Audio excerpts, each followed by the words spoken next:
예, 우리 나눠지는 용지 보시거나 아니면 성경 가지고 계신 분들은 우리 사사기 6장 말씀 되겠습니다. 그래서 오늘은 사사기 6장 1절부터 16절까지만 먼저 우리 살펴보도록 하겠습니다.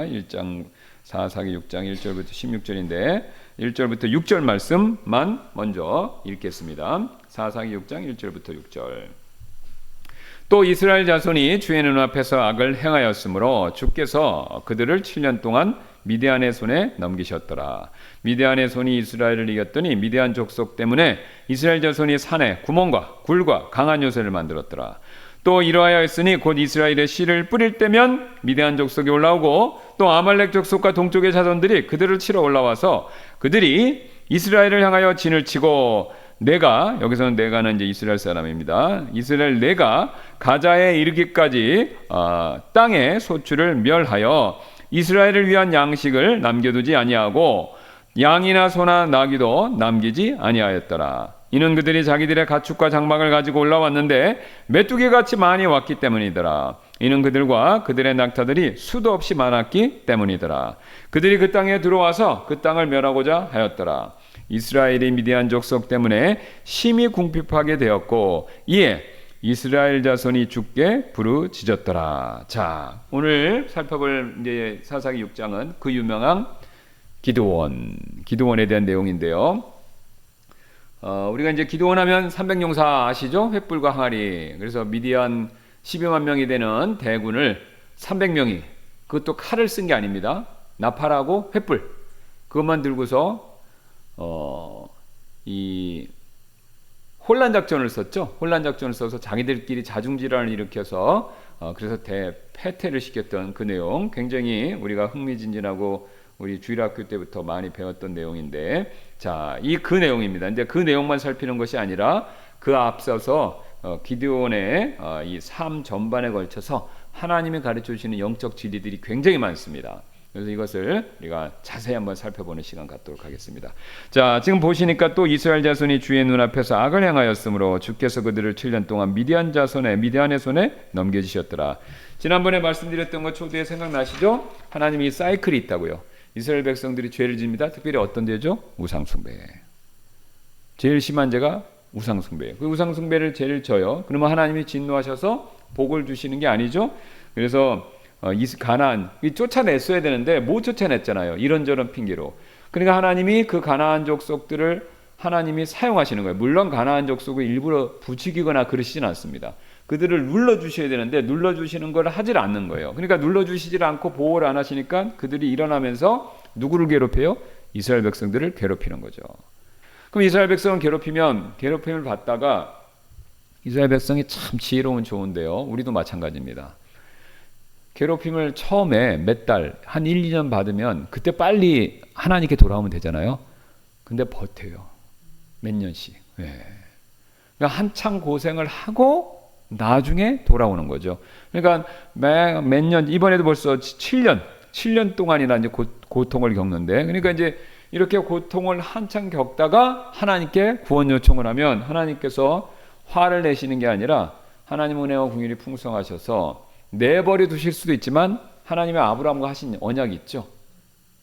하나님의 그 자손은 끝까지 책임지신다.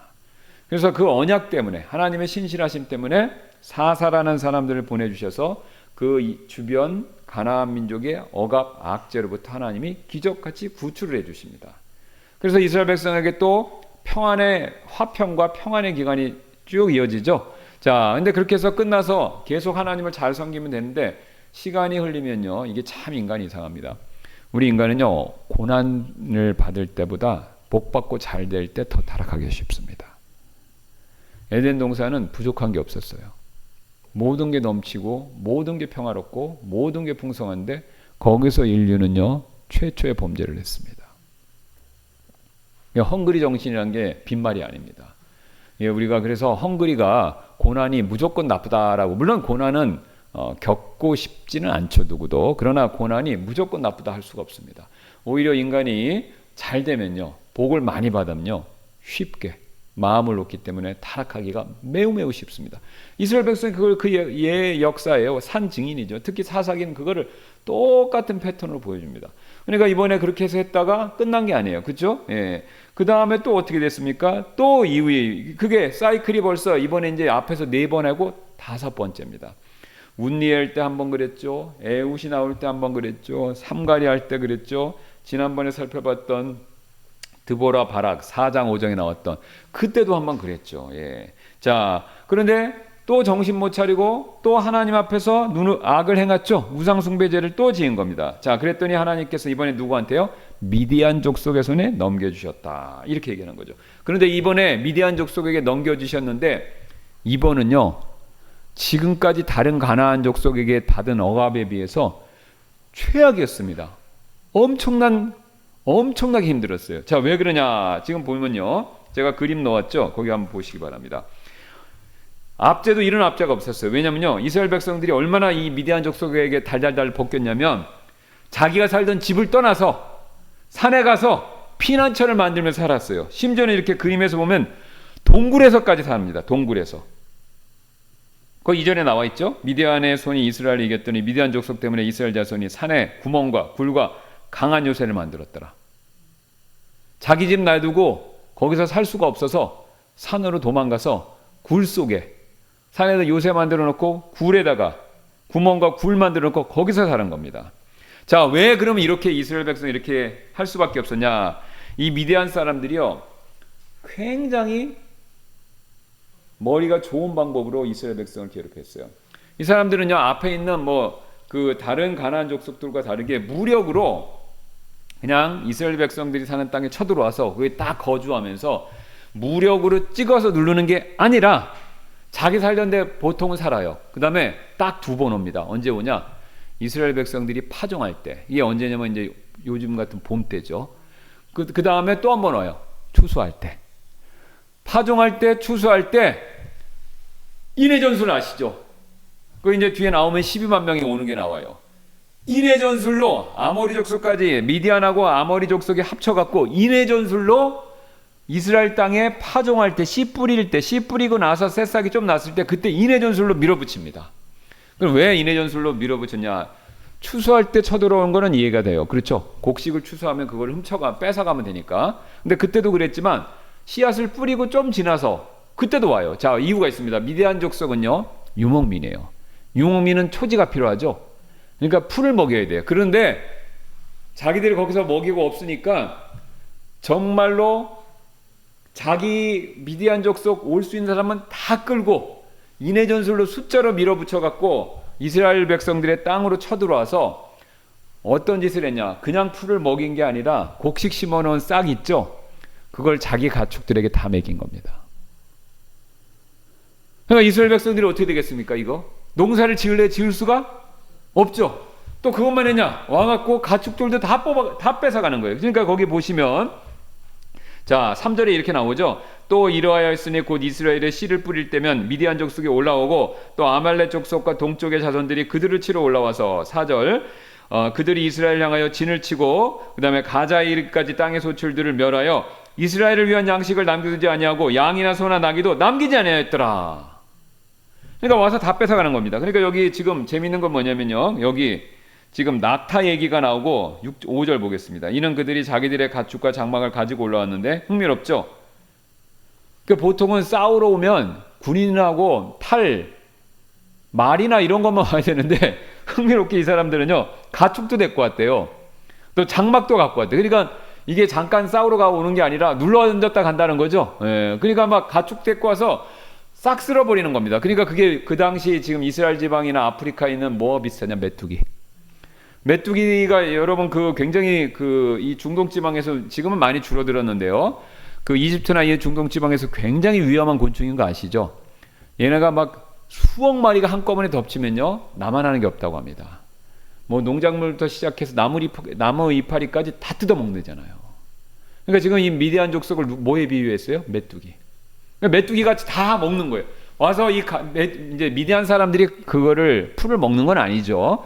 근데 그 몰고 온 가축들이 새싹을 다 먹어버리는 거예요. 그래서 메뚜기 같이 많이 왔기 때문이더라. 그리고 이는 그들과 그들의 낙타들이 수도 없이 많았기 때문이더라. 그럼 또 낙타는 왜 타고 왔냐? 말도 있을 텐데 이유가 있습니다. 낙타는 사막의 배죠. 물이 없어도 뭐 한 달 가까이 길게는 이렇게 사막을 오고 갈 수 있는 그런 동물이지 않습니까? 그러니까 낙타를 왜 타고 왔냐? 물이 없어도 이스라엘 백성들 땅을 왔다 갔다 다 하면서, 지금 여기 보세요. 이스라엘 백성들이 여기 지금 이제 이런 데 숨고 이제 물이 있는 데를 다 없애고 그랬을 거 아니에요. 그러니까 물 없이도 낙타를 타고 다니면서 싹쓸이를 다 한 겁니다. 그러니까 결과 이스라엘이 미디안 족속 때문에 심히 궁핍하게 되었다. 그래서 그 뒤에 제가 지도를 넣는 걸 보시면요, 지금 어떻습니까? 지금 여기 원래 요르단강 동편에 있었잖아요. 여기서 요르단강을 건너와서 여기 보세요. 이스라엘 백성이 중앙에는 산지거든요. 그리고 북쪽에 평야고 해안가는 평야입니다. 그러니까 어디만 습격한 거예요? 평야지대만 싹 가갖고 그냥 거기 있는 곡식, 새싹, 가축들을 다 싹쓸이한 겁니다. 그러니까 이제 완전히 이스라엘 백성들이 굶어서 쫄쫄 굶어서 죽게 생긴 거예요. 그러니까 이제 이렇게 되니까 어떻게 된 겁니까? 이스라엘 백성들이 평야에서 살 수가 없는 거예요. 그러니까 산에 도망친 겁니다. 거기 가서 식량 들고 산에 들어가서 거기서 농성하면서 미디안 족속들의 이 괴롭힘을 피하고 있었던 거죠. 자, 그러면서 드디어 이스라엘 백성들이 궁핍하게 되어서 하나님께 부르짖었더라. 7년 동안 이렇게 걷고 이제 하나님께 부르짖기 시작한 거죠. 자, 이 사실은요, 우리에게 굉장히 중요한 영적 진리를 한 가지 보여주는데요. 지금 이렇게 일어난 모든 일이요, 결국은요, 하나님의 공의의 결과입니다. 아니, 하나님의 어떻게 이스라엘 백성들이 이렇게 벌 받는 게 하나님의 공의의 결과입니까? 이렇게 생각할 수 있는데요, 이유가 있습니다.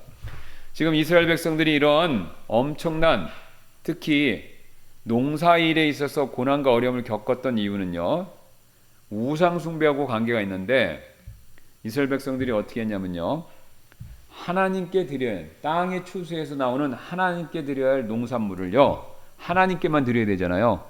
그거를 바알에게 희생과 11조로 바친 겁니다. 이게 문제였던 거예요. 이거 제 얘기가 아니에요. 호세아서 그게 나와요.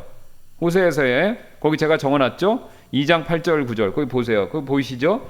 거기 이제 제가 그녀가 누군지를 이렇게 적어놨습니다. 상징 비유법으로 얘기해서, 이는 내가 그녀 이스라엘에게 곡식과 포도 음료와 기름을 주었고. 여러분, 이 세상 만드시고 우리에게 먹을 것과 입을 것과 필요한 모든 것을 주시는 분이 누구십니까? 하나님이죠. 왜 하나님이 그걸 주시는 분이 맞습니까? 창조주이시니까. 땅과 하늘과 비와 곡식을 만드신 분이 하나님이에요. 그래서 그 하나님이 이스라엘 백성에게 약속하신 대로 곡식과 포도 음료와 기름을 풍성히 주셨어요. 또 그들이 바알을 위해 준비한 은과 금, 지금 바알한테 바치는 희생물이 있는 거죠. 바알한테 바칠 은도 금도 그녀 이스라엘에게 더해준 것을 그녀 이스라엘이 알지 못하였기 때문이라. 지금 먹을 것과 금은을 누가 주신 거예요? 하나님. 근데 정작 하나님께 안 바치고 누구에게 갖다 바쳤습니까? 바알에게 바친 거예요. 바알에게 곡식과 바알에게 은과 금을 갖다 바친 겁니다. 자, 그러니까 하나님 말씀이 9절에 이렇게 이어집니다. 그러므로 내가 돌아가서 제때 나는 내 곡식을 제거하고, 보세요. 바알한테 갖다 바치니까 하나님 곡식을 주신대요, 안 주신대요? 안 주신다고 그러죠. 제거하고, 제철에 나는 내 포도 음료를 제거하며, 보세요. 내 곡식 내 포도 음료라고 그래요. 하나님은 이스라엘 백성에게 주신 곡식과 포도 음료를 내 것이다 그래요. 근데 내 걸 누구한테 갖다 바쳤어요? 하나님께 아니라 바알한테 갖다 바친 거죠. 말도 못하는 우상에게. 그러니까 하나님이 내 곡식과 내 포도 음료를 없애버린다는 거예요. 또 그녀 이스라엘의 벌거벗음을 덮기 위해 준 내 양털과 내 아마를 회수하리라. 이건 동물, 양을 통해서 주시는 거죠. 먹을 거 입을 거 하나님이 다 없애신다 이겁니다. 거둬가신다 이거예요. 2장 12절입니다. 내가 그녀 이스라엘의 포도나무들과 무화과 나무들을 멸하니니, 이어지는 거죠. 다 하나님이 그거를 멸하신다는 겁니다. 그것들에 관하여 그녀가 이스라엘이 이르기를, 자 보세요. 이제 이스라엘이 지금 무슨 말 하는지 잘 보세요.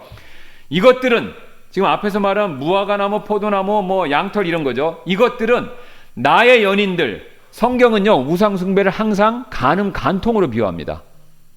그래서 지금 나의 연인이라고 그랬으니까 이스라엘 백성에게 자기의 연인들이 누구냐면 바알과 다른 우상들이 내게 준 보상들이라 하였느니라. 하나님이 펄쩍 뛸 이 말을 하는 거예요. 자, 내 곡식과 내 금은, 내 양털 누가 주셨어요? 하나님이 주신 거죠. 근데 이스라엘은 그걸 누구한테 갖다 바쳤어요? 하나님이 아니라 바알한테 줬죠. 근데 왜 바알한테 갖다 바쳤어요? 이유가 나오잖아요. 나의 연인들이 내게 준 보상들이라 그런 거예요. 바알이 이거 줬다 이렇게 믿은 겁니다.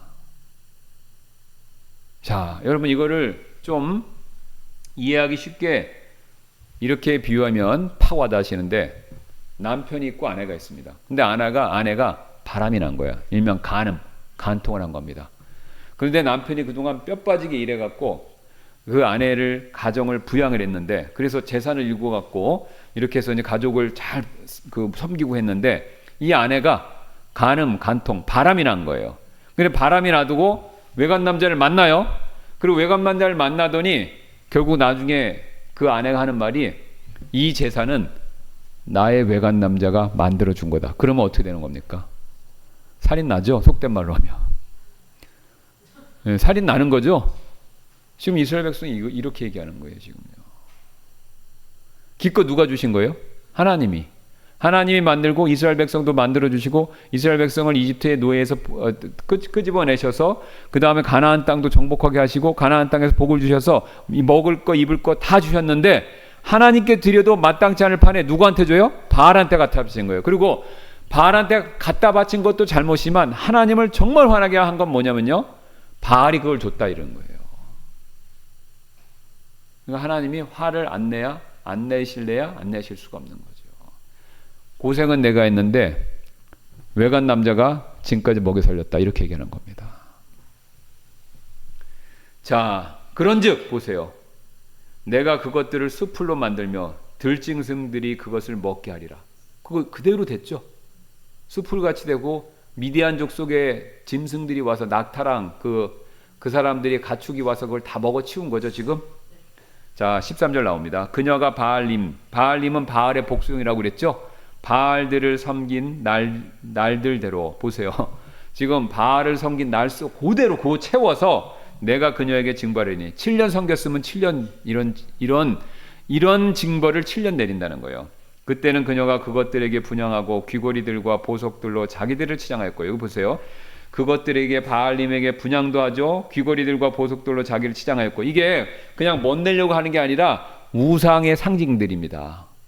우상 경배하는, 여기 그러니까 뭐냐면 우상 모양 새겨갖고, 우리 천주교 성당 가면 이렇게 목걸이나 뭐 성물 같은 거 하는 거죠. 바알 성물들 차리고 있었던 거예요. 특히 귀걸이 같은 거, 여기 바알 형상 새긴 거.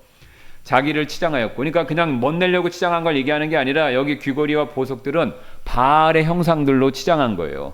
또 그녀가 자기의 연인들을 따라가고, 자, 여기 연인들이 누굽니까? 바알이죠. 바알과 우상들을 따라가고 나를 잊었도다 주가 말하노라. 자, 여러분, 하나님이 함께 하실 때는요, 남이 거둔 것을 하나님께서 먹이시겠다. 그렇게 민수기 24장 13절에 나와 있습니다. 예. 여기 보세요. 여호수아기죠. 여호수아기 24장 13절에 이렇게 나와 있습니다. 거기 보세요. 또 너희가 수고하지 아니한 땅과 너희가 세우지 아니한 도시들을 내가 너희에게 주었더니 너희가 그것들 가운데 거하며 너희가 심지 아니한 포도원과 올리브밭의 열매를 너희가 먹느니라 하셨느니라. 그러므로 이제 주를 경외하고 성실함과 진실함으로 그분을 섬길지니라. 또 너희의 조상들이 강 건너편과 이집트에서 섬기던 다른 신들을 제거하고 너희는 주를 섬길지니라. 여호수아기서 뭘 말씀하신 거예요? 보세요. 지금 이스라엘 백성이 이렇게 가나안 광야를 지나갔고 요르단강 건너서 결국은 가나안 땅을 차지했죠. 그때 차지했을 때 가나안 땅은요, 아무것도 없는 땅이 아닙니다. 광야하고 틀려요. 이미 앞에서 살던 가나안 족속들이 밭도 만들어 놓고 과수원도 만들어 놓고 초지도 해놓고 도시들도 만들어 놓은 거예요. 사람 살만한 곳이에요. 그거를 하나님이 주신 거예요. 그러니까 이스라엘 백성이 수고하고 애쓰지 않은 걸 하나님이 넘겨주신 거예요. 그러니까 하나님을 따를 때 하나님이 함께 하실 때는 남이 심은 것을 먹게 하셨는데 이제는 어떻게 됐습니까? 자기가 심은 것이 남한테 넘어가 버린 거죠. 자기가 심은 것을 자기가 먹는 게 아니라요, 반대로 자기가 심은 것을 남에게 넘겨주게 된 겁니다. 이게. 자, 그래서요, 우상 숭배 때문에 하나님의 함께 하심이 떠나버리면요, 모든 좋은 것들도 같이 떠나버립니다. 여러분, 이게 무섭습니다. 반대로요, 좋은 것이 떠나고 끝나면 다행인데 반대로 좋은 것이 떠나가고요, 그 떠나간 빈자리에 재앙이 찾아옵니다. 재앙이 찾아와요. 보세요. 이스라엘 백성은 자기가 수고한 거를 자기가 먹지도 못하고 빼앗겨 버렸잖아요. 빼앗겨 버렸잖아요. 그 뒤로는요, 농토가 황폐됐으니까 먹을 게 더 없었을 거예요. 그렇죠? 농사도 제대로 못 지니까.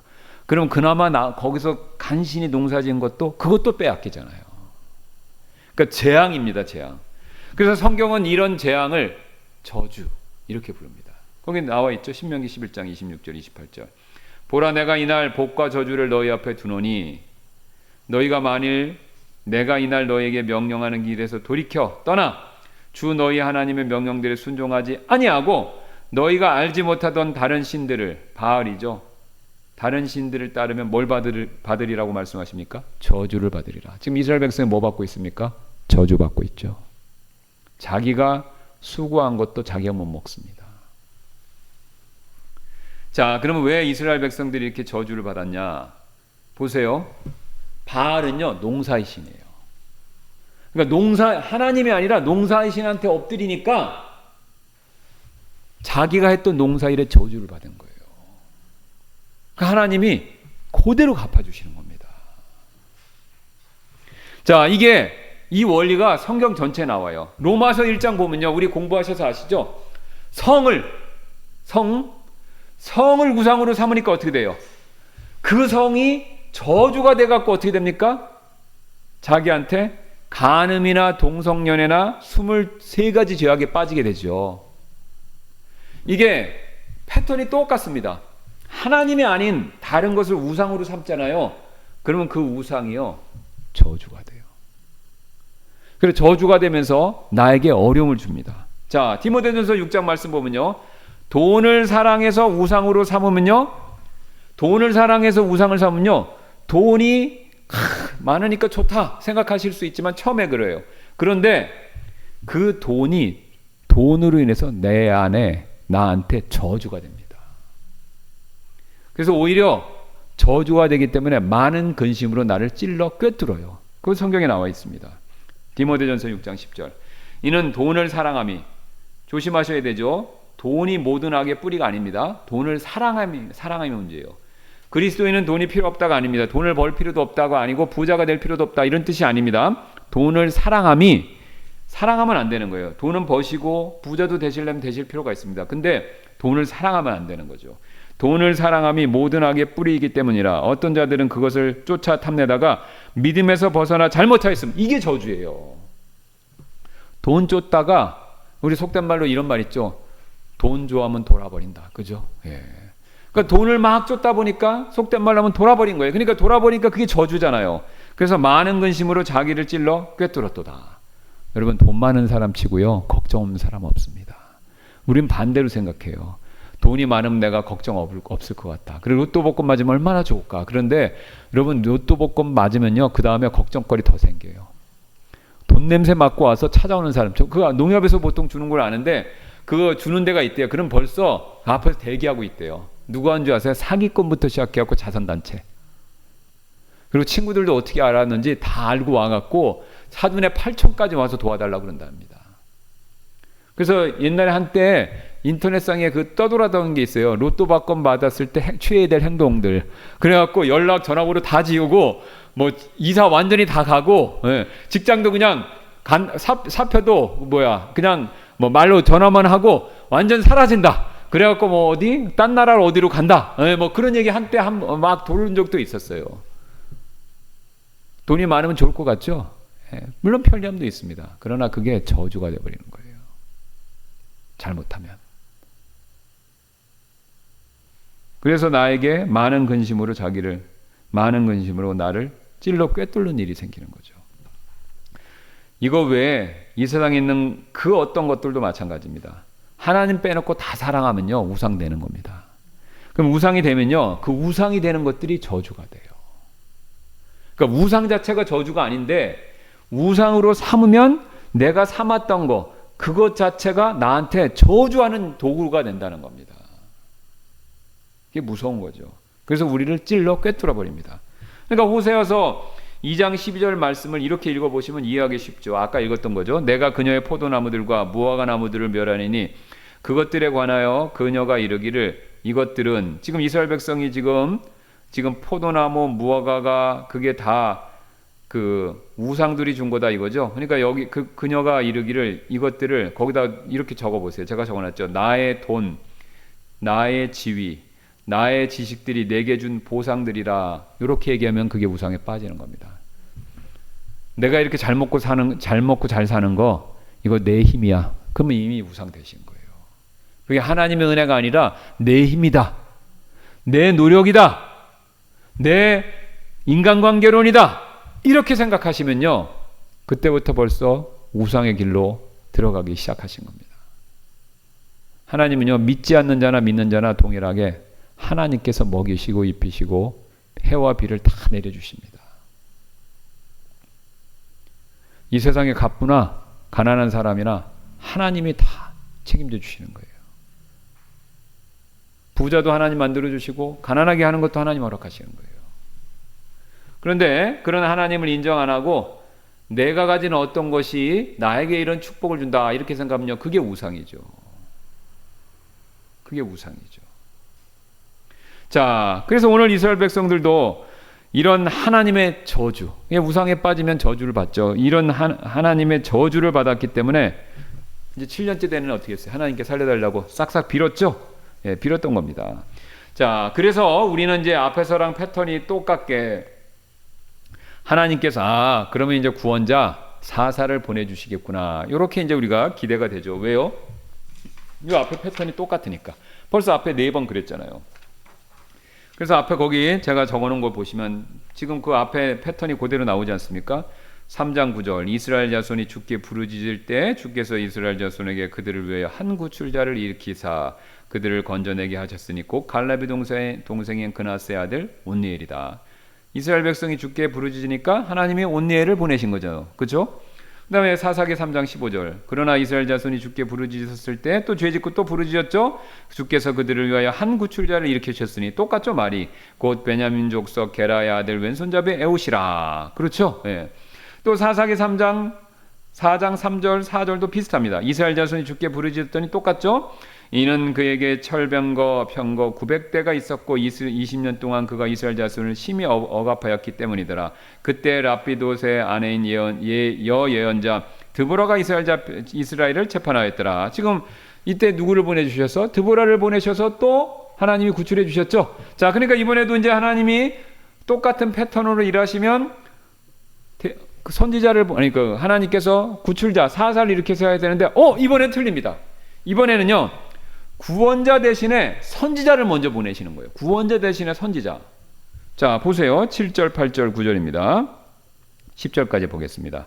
또 일이 일어났으니 곧 이스라엘 자손이 미디안 족속 때문에 주께 부르짖을 때, 자, 그러면 위의 패턴대로 하면 주께서 이스라엘 자손에게 한 구출자를 보내셨으니 이렇게 돼야 되죠. 근데 구출자가 아니라 누굴 보내셨어요? 예언자, 선지자를 보내셨으니 그가 그들에게 이르되, 자, 그러면서 그가 예언을, 하나님 말씀을 전합니다.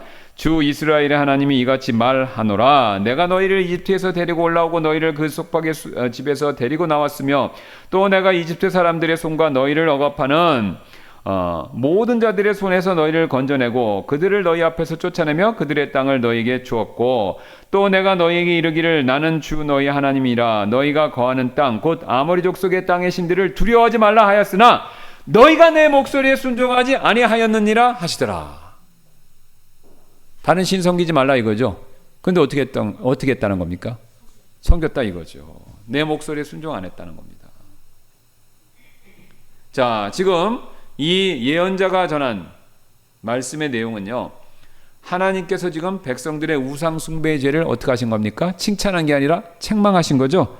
책망하고 참된 회개에 이르도록 그 목적으로 구출자, 사사를 먼저 보내신 게 아니라 예언자를 먼저 보내신 거예요. 자, 왜 그러냐면요. 지금 이스라엘 백성들이 앞에서 말씀드렸지만 이게 이렇게 한 바퀴 돌면 이게 또 요렇게 지금 이렇게 보시면 되죠. 자, 이게 지금 이렇게 돌잖아요. 도는데 이게 수평적으로 이렇게 도는 게 아니라고 그랬죠. 한 바퀴 돌 때마다 밑으로 떨어진다고 그랬죠. 그러니까 이스라엘 백성이 지금 앞에서 4번 돌았잖아요. 이렇게. 그러면 4번 똑같이 이스라엘 백성들의 영적 수준이 똑같은 레벨에서 4번 도는 게 아니라 4번, 1번, 2번, 3번, 4번 돌 때마다 밑으로 떨어져 버린 겁니다. 그러니까 밑으로 떨어져 버리니까 이제 완전히 밑으로 굉장히 많이 떨어져서 자기들이 우상 숭배 죄를 지었다라는 것조차도 제대로 인식을 못하는 거예요. 푹 빠져버려갖고. 근거가 있어요. 지금 사사로 부름받은 사람이 누굽니까? 기드온이죠. 근데 놀랍게도요, 기드온은요, 기드온 집안, 기드온의 집 안에요. 기드온이 사사가 될 사람이잖아요. 근데 그 기드온의 집 안에, 특히 그 기드온의 아버지가요, 바알과 아세라를 섬기는 제단을 만들어 놓고 있었습니다. 거기 25절에 나와요. 사사기 6장 25절. 그래서 그걸 하나님이 때려 부시라. 그거 나중에 이제 그걸 말씀하십니다. 또 바로 그날 밤에 이 일이 일어났으니 곧 주께서 기드온에게 이르시되 보세요. 내 아버지의 어린 숫소 곧 7년 된 둘째 숫소를 취하고 내 아버지에게 보세요. 내 아버지에게 있는 바알의 제단을 헐며 제단 옆에 있는 작은 숲을 베어내라. 기드온이 사사인데요. 아버지가 뭐 했어요? 아버지가 바알 제단을 관리하는 사람이었어요. 그러니까 사사로 부름받은 사람조차도 우상숭배의 죄에 빠진 겁니다. 이게. 그러니까 이스라엘 백성들의 영적 상태가 굉장히 밑으로 떨어진 거예요. 그러니까 하나님께서 지금 그 상태를 가르쳐 주시기 위해서, 깨닫게 하시기 위해서 사사를 보내기에 앞서서 예언자를 보내셔서, 야, 너희들 지금 큰일 났어. 무슨 죄를 짓고 있는지 너희들 도대체 모르는데 그것부터 너희가 좀 알아야 되겠다. 그래서 예언자를 먼저 보내신 겁니다. 그래 보내셔갖고 회개부터 하게 시킨 거예요. 그러니까 거기 그림 있죠. 지금 그림 보이시나요? 자, 거기 그림 나오죠. 자, 이 그림 보이시죠? 자, 원래대로 하면 이렇게 돌아야 되잖아요. 그죠? 이렇게 돌아야 되는데 요 중간에 누굴 넣은 거예요? 하나님이 예언자를 넣어갖고 책망의 선지자를 넣으셔서 지금 너희들 큰일 났다. 너희들 너무 지금 영적 상태가 나빠져갖고 우상숭배죄에 빠졌는데 그것도 너희가 분별을 못한다. 이렇게 지금 하나님이 경고를 주고 계시는 겁니다. 여기서 우리 굉장히 중요한 한 가지 사실을 배우게 되는데요. 우리 그리스도인들, 우리 신앙인들에게는요, 세상적인 슬픔과 진정한 회개를 구분할 줄 아는 지혜가 필요합니다. 지혜가 필요해요. 왜 그런지 아세요? 지금 하나님께서 이 선지자를 보내신 이유는요, 그들이 못 먹고 못 입고 약탈당하잖아요. 그래서 지금 고통 가운데 그거 살려달라고 부르짖고만 있었을 뿐이지 진정으로요, 이들이 우상숭배 죄 때문에 회개하지는 않았기 때문입니다. 그래서 우리가 세상적인 슬픔과 그 다음에 진정한 회개, 이걸 구분할 수 있어야 돼요. 자, 성경은요, 회개에 이르게 하는 경건한 슬픔과 곧 그 자기가 지은 죄 때문에 생기는 그 죄로 인한 고통 때문에 생기는 세상의 슬픔, 이걸 구별합니다. 거기 고린도후서 7장 10절 그 말씀 이거 별표 쳐놓으셔야 됩니다. 이거 굉장히 중요합니다. 자, 제가 읽을게요. 이는 경건한 슬픔은 회개를 이루어 후회할 것이 없는 구원에 이르게 하나 세상의 슬픔은 사망을 이루기 때문이라. 둘 다 공통점 슬픔이죠. 근데 하나는 경건한 슬픔이고 하나는 세상의 슬픔이에요. 근데 경건한 슬픔은 회개를 이루게 하죠. 근데 세상의 슬픔은 그냥 슬프기만 하니까 사망만 이루는 거예요. 자, 둘 다 공통점은요, 슬픔과 고통을 동반하지만 본질적으로는요, 성격상 둘은 완전히 서로 틀립니다. 어떻게 틀리냐? 첫째, 세상적인 슬픔, 여기 단순한 근심이나 후회는요, 실제적인 변화를 낳지를 못합니다. 그런데 경건한 슬픔, 회개에 이르게 하는 경건한 슬픔은요, 회개라는 변화를 가져다 줘요. 자, 대표적으로 우리가 성경에 두 인물, 돈 때문에 고생한 사람 두 인물 나와요. 그것도 큰 재산 때문에 큰 재산 때문에 어려움 겪었던 대표적인 두 인물이 있습니다. 누구냐면요. 한 사람은요, 부자 청년이에요. 이 부자 청년은요, 예수님께 선한 선생님이 어떻게 하면 구원받을 수 있습니까? 그래갖고 예수님한테 갔는데 예수님이 결국은 마음에 돈 욕심, 돈을 사랑하는 마음이 있는 걸 딱 보시고 어떻게 하셨어요? 재산 다 팔고 가난한 사람에게 나눠주고 나 따라와라. 그랬더니 이 부자 청년이 다른 제자들 같으면요, 아멘 하고 내려놓고 따라가야 되죠. 못 간 거예요. 못 가고 어떻게 됐어요? 이에 그가 부자 청년이, 그가는 부자 청년입니다. 이에 그 부자 청년이 그 말씀에, 예수님이 나를 재산 다 나눠주고 따라오는 그 말씀에 슬퍼하고 근심하며 가버렸으니 이는 그가 큰 재산을 가졌기 때문이더라. 이 사람 갈 때 기분 나빠서 화나서 간 게 아닙니다. 슬퍼하고 근심했어요. 근데 회개했습니까? 안 했습니까? 안 했죠. 이게 바로 뭐예요? 세상의 슬픔이에요. 회개에 이르게 한 경건한 슬픔이 아니었던 겁니다. 반면 예수님이 비유로 말씀하신 탕자, 잘 아시죠? 탕자도 아버지한테 적지 않은 돈을 유산을 받았어요. 그죠? 근데 그거 가지고 뭐 했어요? 잘 독립해서 자리 잡고 살았으면 부모님한테 큰 기쁨이 됐는데 멀리 아버지 떠나 외국으로 가서 다 허랑방탕하게 써버려서 다 성경적 표현대로 하면 창기와 먹고 마시느라고 다 날려버린 거예요. 예. 지금으로 치면 뭔지 아세요? 룸사롱. 그런 데 가갖고 돈 그냥 다 뿌려버린 겁니다. 그냥. 그래서 나중에 이제 먹을 게 없는 거죠. 돼지 껍질 열매 먹다가 그것도 모자라고 굶어 죽게 생긴 겁니다. 굶어 죽게 생겼는데 그제야 그가 탕자가 정신을 차리고 이르되 내 아버지께는 빵이 풍족하여 나눠줄 품꾼이 얼마나 많은가. 그런데 나는 굶어 죽는구나. 슬픔을 느끼고 있죠. 한탄하고 있죠. 자, 근데 이게 경건한 슬픔인지 세상의 슬픔인지 구별하는 법 18절에 나옵니다. 내가 일어나 내 아버지께 가서 그분께 이르기를 아버지여 내가 하늘을 거슬러 아버지 앞에 죄를 지었사오니. 지금 자기 죄 얘기하죠. 그러니까 이 슬픔은 경건한 슬픔입니까? 아니면 세상의 슬픔입니까? 경건한 슬픔이죠. 왜요? 회개를 하도록 이끌고 있잖아요. 그렇죠? 죄 고백을 하지 않습니까? 이게 바로 경건한 슬픔과 세상의 슬픔의 차이입니다. 세상의 슬픔은요, 변화를 못 줘요. 변화를 못 줘요. 왜요? 죄에 따른 결과만 슬퍼하는 거예요. 도둑질 했더니 감옥 가는 거잖아요. 그러면 감옥 간 사실만 슬픈 거예요. 도둑질이란 죄 자체를 슬퍼하는 게 아닙니다. 이게 큰 차이예요. 그러면 이 세상의 슬픔은 뭐냐? 도둑질 해갖고 감옥 갔는데 감옥에서 풀려나면 또 싹 없어지는 겁니다. 여러분, 그래서요, 전과 1범, 2범, 3범 왜 자꾸 전과, 같은 죄로 자꾸 전과가 올라가는 죄, 속된 말로는 별이 자꾸 왜 붙는 줄 아세요? 자기가 지은 죄에 대한 결과, 안 좋은 결과만, 그것만 슬퍼하기 때문에 그래요. 도둑질이라는 것 자체가 나쁜 거다. 이 양심의 가책이 없어진 거예요. 그거를 슬퍼했으면요, 도둑질이 정말 나쁜 죄구나, 남한테 피해주고 그 다음에 내가 내 힘으로 벌지 않고 이게 정말 나쁜 거구나, 그거를 슬퍼했으면 2범, 3범이 안 가는 겁니다. 그런데 어떻게 된 거예요? 도둑질하고 나서 감옥 가고 전과 붙고 그거에 대한 피해, 요것만 싫어하는 겁니다. 요것만 슬퍼하는 거예요. 자, 그래서 이스라엘 백성도 똑같습니다. 자, 이스라엘 백성은 지금 죄가 무슨 죄예요? 우상 숭배가 죄죠. 그럼 우상 숭배가 큰 죄다 이 생각을 했으면 빨리 깨우쳤어요. 이게 이렇게 4번 5번 돌질 않아요. 그런데 뭐만 슬퍼한 거예요?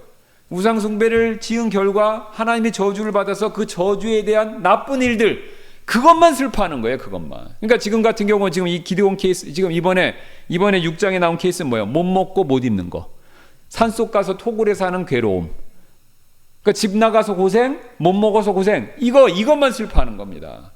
정작 자신들에게 이런 어려움, 저주가 임하게 했던 우상 숭배의 죄 자체에 대해서는요, 하나도 슬퍼하지 않은 겁니다. 그들의 죄는요, 여전히 그들의 마음속에 뿌리 내리고 있었던 것이죠. 그거를 슬퍼하고 회개했어야 되는데.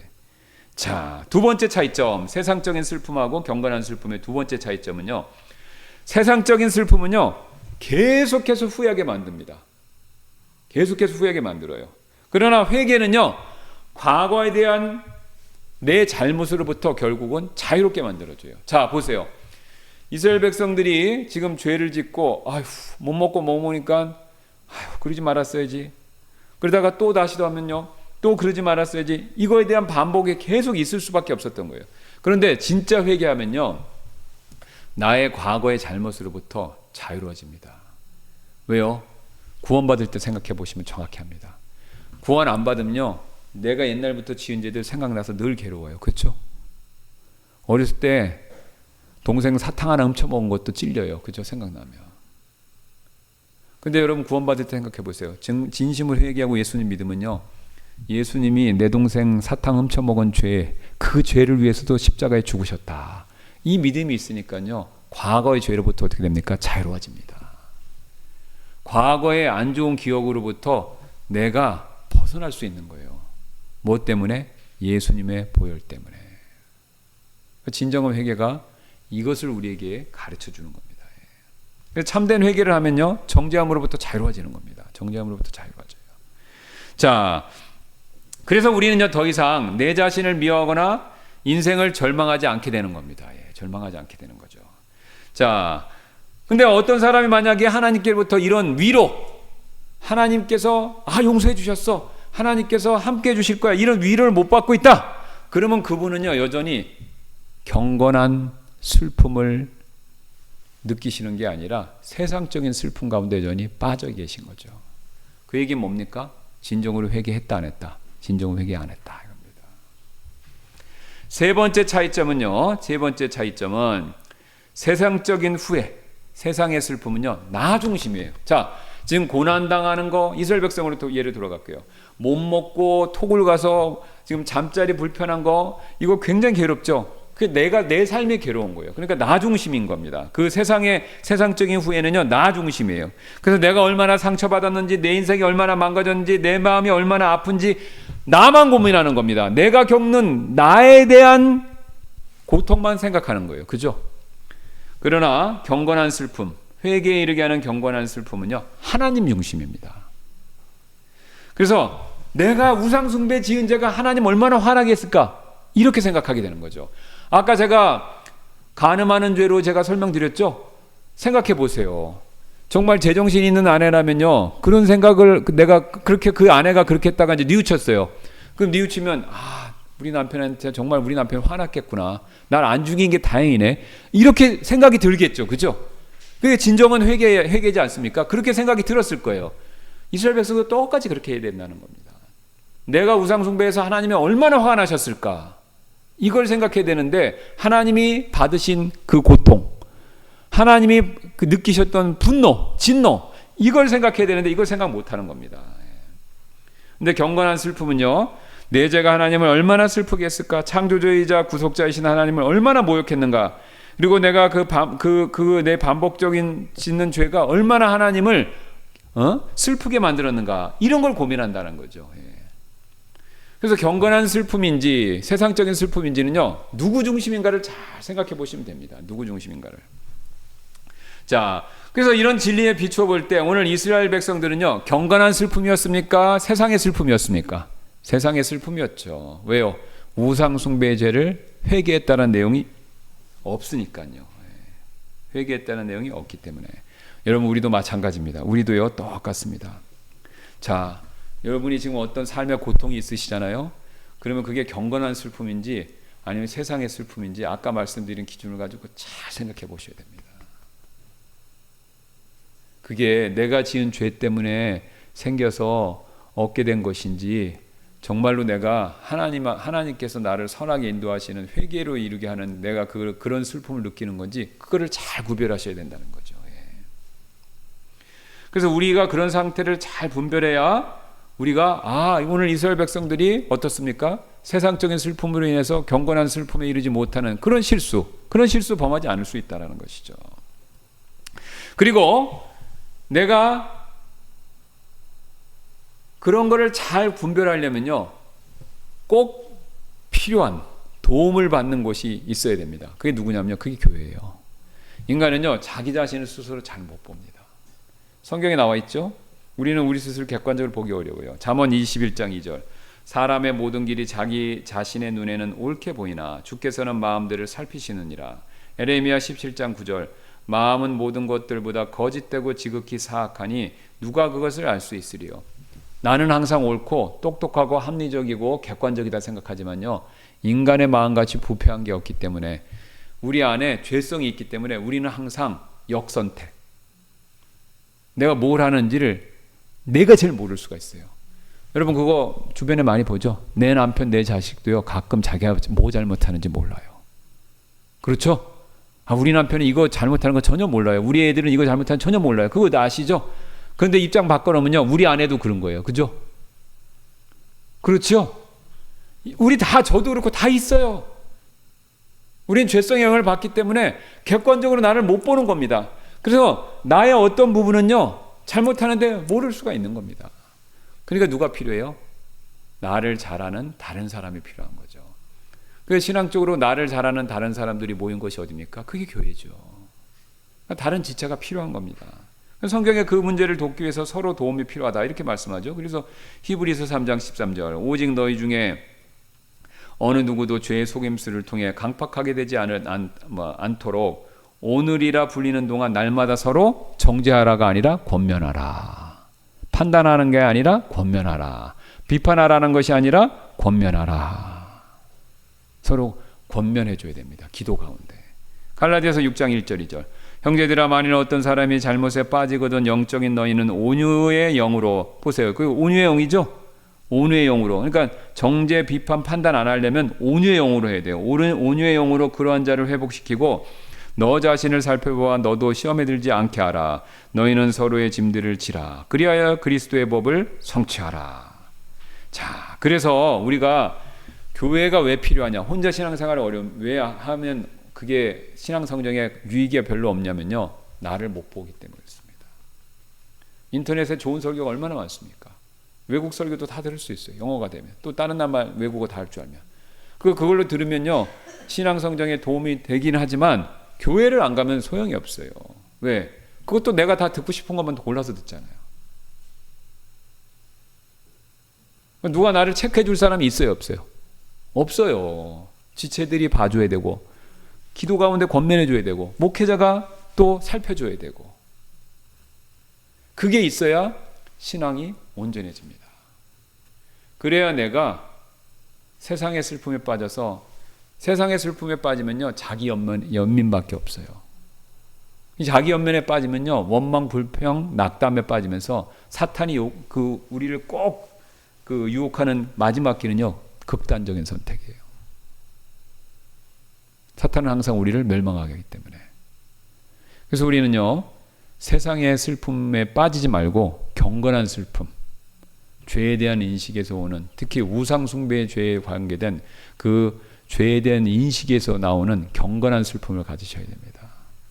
그래야 회개에 이르면서 오늘 이스라엘 백성이 했던 실수를 벗어날 수 있는 겁니다. 자, 시간이 되었기 때문에 그래서 항상 누구를 살펴야 된다고요? 나를 살펴야 된다. 오늘 이스라엘 백성 그걸 몰랐어요. 다음 시간에 배우겠지만 심지어는 기드온도 몰랐어요. 아니, 사사로 뽑힌 사람도 나중에 이제 뒤에 가서 보겠지만요, 사사로 뽑힌 기드온도요, 하나님이 함께 해주신다고 하나님 원망하는 내용이 나옵니다. 기드온조차도 몰랐다니까요.